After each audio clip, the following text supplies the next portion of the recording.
Happy day friends. Idli அரிசியை வச்சு ஒரு அருமையான நல்ல கிறிஸ்பியாக இருக்கக்கூடிய ஒரு அருமையான முறுக்கு எப்படி தயார் செய்யலாங்கிறத பார்க்கலாம் வாங்க. நல்ல கிறிஸ்பியாகவும் நல்ல டேஸ்ட்டாகவும் இருக்கும் இந்த முறுக்கு. குழந்தைங்களுக்கு ரொம்பவும் பிடிக்கும். வீட்டில் இருக்கிற பொருட்களை வச்சே நம்ம அருமையாக தயார் செய்யலாம். புழுங்கரிசி முறுக்கு செய்கிறதுக்கு 2 ஆளாக்கு புழுங்கரிசி முதல்ல ஊற வைக்க போகிறோம். இதில் 2 ஆளாக்குங்கிறது 1/2 கிலோ அரிசி. இதை நல்லா தண்ணி விட்டு 2 தடவை வாஷ் பண்ணிவிட்டு ஒரு 3 ஹவர்ஸ்க்கு ஊற வச்சிடலாம் அரிசியை. குழந்தைங்க மே மாதம் வீட்டில் லீவில் இருப்பாங்க, ஏதாவது சாப்பிட கொடுங்கன்னு கேட்டுக்கிட்டே இருப்பாங்க. அந்த மாதிரி சமயத்தில் இதை ஈஸியாக இந்த மாதிரி செஞ்சு கொடுக்கலாம். நம்ம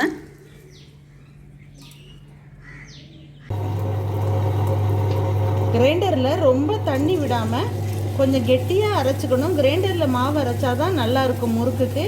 மிக்சியில் அரைச்சிங்கன்னா கொஞ்சம் குறன்னு இருக்கும், சரியாக வராது. கிரைண்டரில் போட்டு நல்லா நைஸாக அரைச்சி எடுத்துக்கணும்.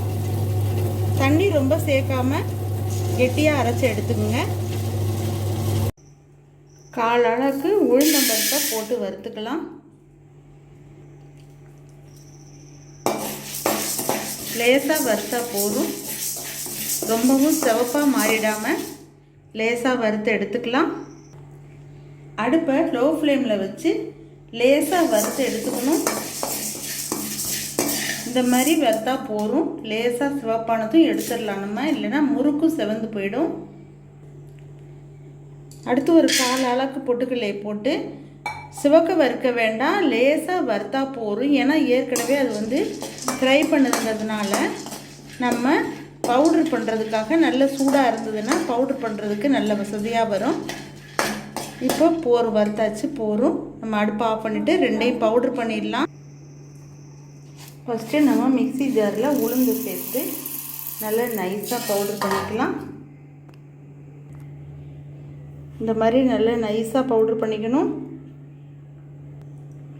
பவுட்ரு பண்ண இந்த உளுந்தம்பருப்பை சல்லடையில் போட்டு சலித்து எடுத்துக்கலாம். ஏன்னா அப்போ தான் முழு உளுந்து இருந்தால் கூட நமக்கு சரியாக இருக்கும்.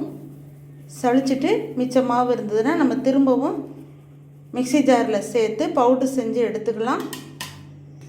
பொட்டுக்களையும் சேர்த்து நம்ம பவுட்ரு நல்லா நைஸாக பவுட்ரு செஞ்சு எடுத்துகிட்டு வரலாம். இப்போ பொட்டுக்கடலை மாவும் நல்லா நைஸாக அரைச்சாச்சு. இதையும் நம்ம சலித்து எடுத்துக்கலாம்.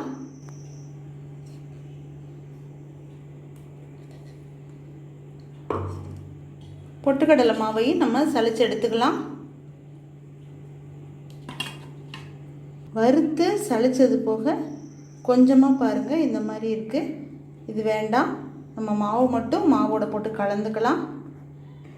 இப்போது கிரைண்டரில் அரைச்சி எடுத்த மாவு கொஞ்சம் தண்ணியாக தான் இருக்கும், ரொம்பவும் கெட்டியாகவும் அரைக்க முடியாது. இப்போ நம்ம இந்த பொட்டுக்கடலை மாவு உளுந்த மாவு கலந்ததை இதில் போட்டுக்கலாம். தேவையான அளவு போட்டு கலந்தோம்னா நமக்கு கரெக்டாக இருக்கும்.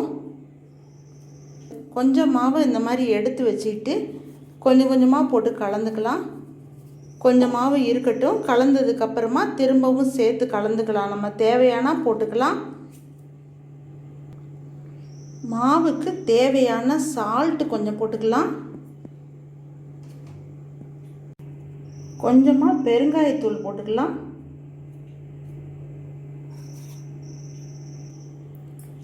ஜீரகம் கொஞ்சம் போடுறேன். நீங்கள் எள்ளு வேணாலும் போட்டுக்கலாம், கருப்பு எள்ளு தேவையான போட்டுக்கலாம். நான் இன்றைக்கி ஜீரகம் மட்டும்தான் போட்டிருக்கேன். மிளகாய் தூள் 1 ஸ்பூன் போட போகிறேன். எல்லாத்தையும் போட்டு ஒன்றா கலந்துக்கலாம். நல்ல கெட்டியாக கலந்துக்கணும். நெய் ஒரு 1/2 ஸ்பூன் விட்டுக்கிறேன். நீங்கள் பட்டர் இருந்தால் கூட போட்டுங்க. இது நல்ல வாசனையாக இருக்கும் முறுக்கு.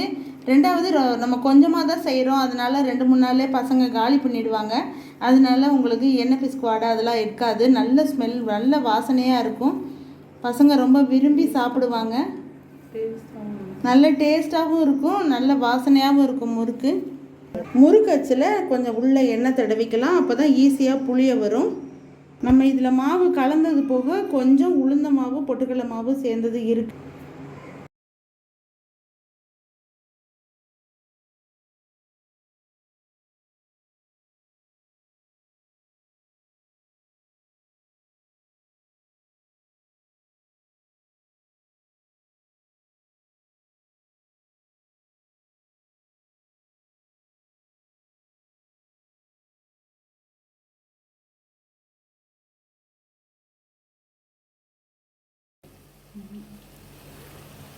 ஒரு பக்கம் வெந்த உடனே இன்னொரு பக்கம் திருப்பி விடணும் முறுக்கை.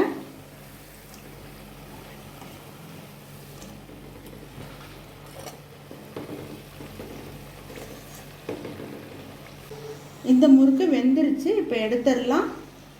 சூப்பரான முறுக்கு தயாராகிடுச்சு. தேங்க்யூ.